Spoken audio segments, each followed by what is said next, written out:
Bonjour mesdames et messieurs. Dans cette troisième partie concernant l'animation typographique, nous allons voir comment créer une animation de type stretch grâce à la propriété tracé. Dans le démo typographie stretch tracé se trouve l'exemple suivant.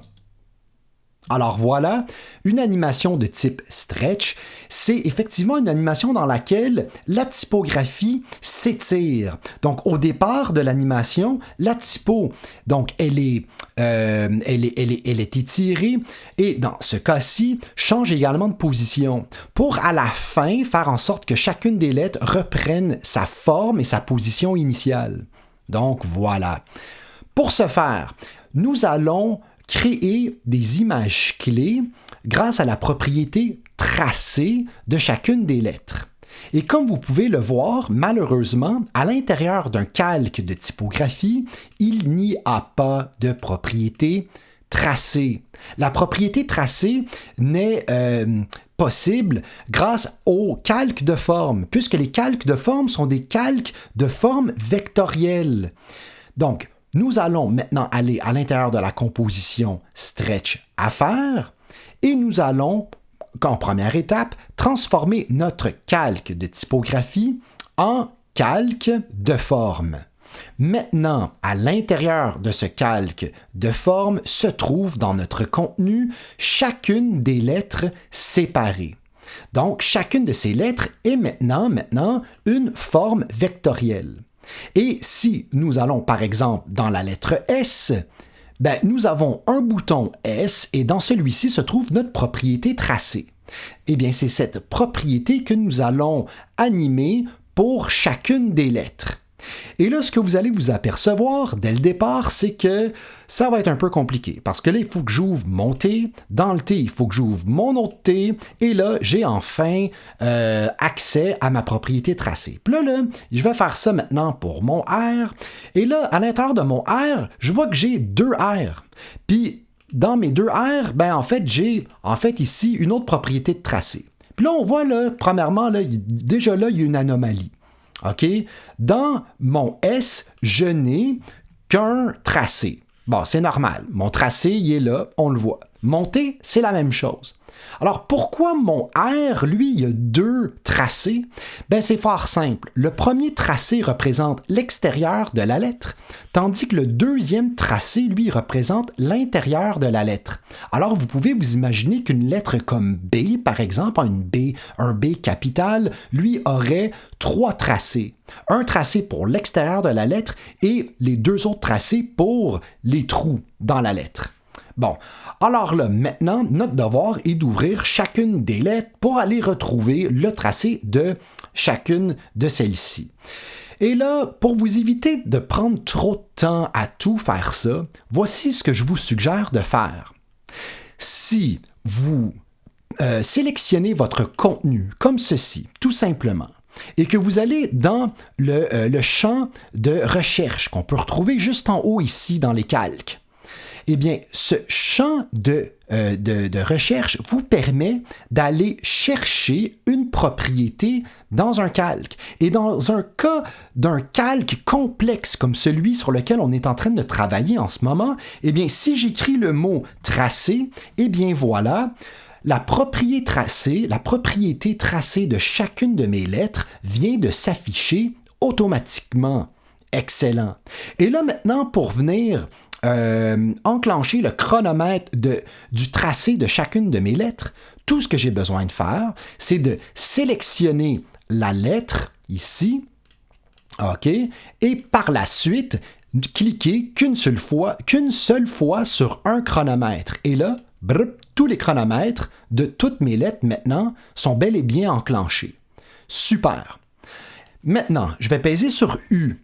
U, vous vous souvenez, ça me permet donc de n'afficher dans mon panneau de montage les propriétés actives.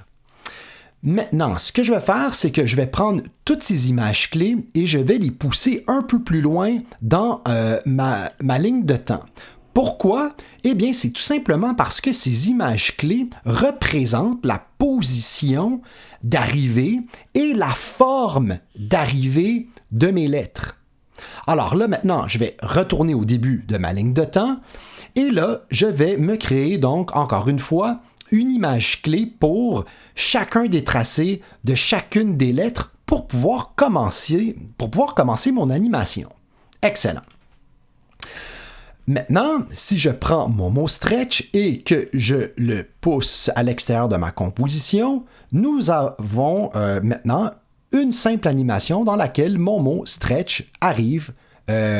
Excusez-moi, donc ici, je disais bien, si je sélectionne ces images clés et que je tasse mon mot stretch, j'ai bel et bien maintenant une animation dans laquelle donc mon mot stretch arrive de l'extérieur de la composition vers sa position d'arrivée.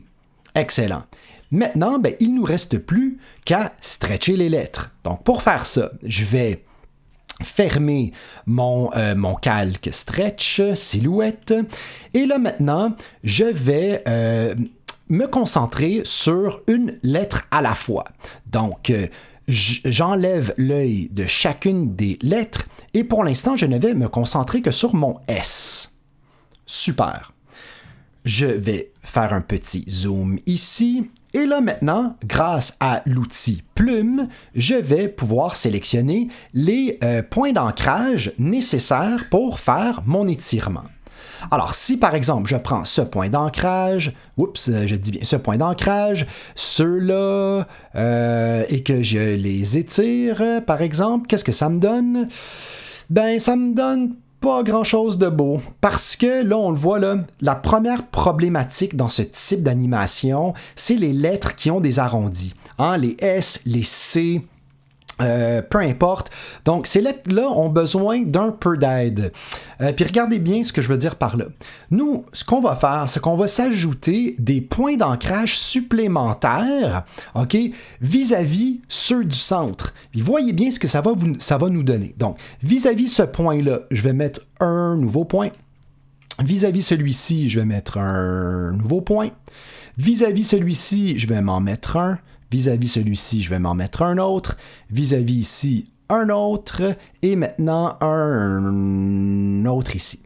Et là, maintenant, si je sélectionne tous ces points, OK, et que je tire, et que des fois, l'outil Plume est un petit peu difficile à utiliser dans After Effects. Donc, si je prends tout ça et que je tire ma lettre, eh bien voilà, mon problème est réglé. C'est vrai que j'aurais pu peut-être pousser le travail un petit peu plus loin en corrigeant les courbes ici et là, mais pour l'instant, c'est pas grave. L'animation va aller vite, premièrement. Et deuxièmement, c'est pas le but du tutoriel en ce moment. Le tutoriel s'appelle pas comment créer des étirements parfaits, c'est comment créer des étirements, puis pour l'instant, là, c'est fait.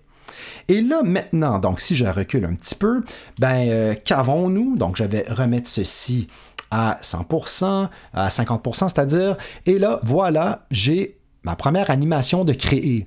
Mon S est étiré et il arrive donc maintenant à sa position et sa forme initiale. Premièrement, la vitesse est trop lente, donc je vais rendre le tout plus rapide. Super. Puis je trouve que l'étirement n'est pas assez exagéré. Parce qu'effectivement, pour que ça paraisse, là, il faut vraiment étirer beaucoup nos lettres. Okay? Et là, maintenant, vous voyez, là, j'ai étiré davantage ma lettre. Puis là, je pense qu'on voit effectivement que l'animation, on s'en rend un petit peu plus à l'intérieur de ça. Je vais prendre mes deux images clés, je vais les lisser, bien entendu, pour me donner un résultat plus intéressant. Et voilà, maintenant, ça marche. Question de rendre le tout encore plus exagéré, je vais étirer encore plus ma lettre. Et là, maintenant, qu'allons-nous obtenir? Ah, bon, là, on a quelque chose d'intéressant. Super. Et là, maintenant, vient le temps de se concentrer sur notre lettre... T. OK. Donc là, je vais prendre tous mes points d'ancrage, je veux dire toutes mes images clés de toutes mes lettres. Je vais les tasser un petit peu plus loin. Et là, maintenant, je vais me concentrer sur mon T. Donc, mon T que je vais amener un petit peu plus loin ici. Voilà. Là, on ne le voit pas, puis c'est normal parce que j'avais désactivé son calque. Et là, maintenant, il est activé à nouveau. Donc, je vais maintenant sélectionner mon T. Donc, je vais faire attention de bel et bien sélectionner seulement mon T à l'aide de mon outil plume et je vais tasser mon T au tout début de ma composition comme ça. Maintenant, je vais prendre les points d'ancrage désirés, je vais les tirer, mais mon T, je ne vais pas trop les tirer, parce que comme on peut voir, le T, lui, ça paraît beaucoup, là, son étirement. Fait que sans doute que ceci est suffisant. Donc, je vais mettre ça au même endroit, ici, je vais lisser le tout, et là maintenant, que se passe-t-il dans mon animation? Alright. Quelque chose de cool, mais pas tout à fait réussi. On peut voir au début de l'animation, mon T et mon S sont pris ensemble. Ben ça, c'est parce que les deux lettres, bien entendu, arrivent du même endroit et en même temps. Donc, ce qu'il faudrait plutôt faire, c'est décaler l'animation de chacune des lettres. Donc, si je décale de 2 frames mon T, qu'est-ce qui se passe? OK, c'est peut-être pas suffisant. Je vais décaler un petit peu plus. De 3 frames, je pense avoir réglé mon problème. Et là, maintenant, si je joue mon animation, super, ça fonctionne. Good. Ben là, maintenant, il ne me reste qu'à faire les autres lettres. Je vais faire le R avec vous puisqu'il a la problématique d'avoir 2 tracés. Mais pour le reste, je pense que vous allez bien deviner comment le tout fonctionne et vous pourrez poursuivre votre travail vous-même. Donc là, dans le fond, ce qu'il faut faire, c'est qu'il faut prendre les deux tracés de notre R. C'est bien important, sinon les 2 tracés ne vont pas bouger en même temps. Et là, encore une fois, grâce à l'outil plume, je sélectionne seulement mon R, je le tasse au début de ma composition, je vais me faire un petit zoom à l'intérieur de tout ça. Et là, grâce à mon outil plume, je vais sélectionner donc les points d'ancrage désirés. Je vais stretcher ça beaucoup. Je vais prendre mes images clés de mes 2 tracés. Je vais les lisser. OK. Je vais mettre ça vis-à-vis la 2e animation. Et là, maintenant, je vais tout simplement venir corriger ce qui se passe. Puis là, on voit qu'ici, effectivement, quand mon T est rentré en scène, mon R y est pogné dedans. Fait que là, je vais tasser mon R jusqu'à temps qu'il se déloge. Et voilà. Et maintenant, j'ai mon animation de STR. Voilà. Tout est beau, tout est super. Et à partir de maintenant, je pense que vous allez savoir, vous allez comprendre comment faire le reste. Et sur ce, j'ai bien hâte de voir vos belles animations. Alors, sur ce, merci et à la prochaine. Au revoir.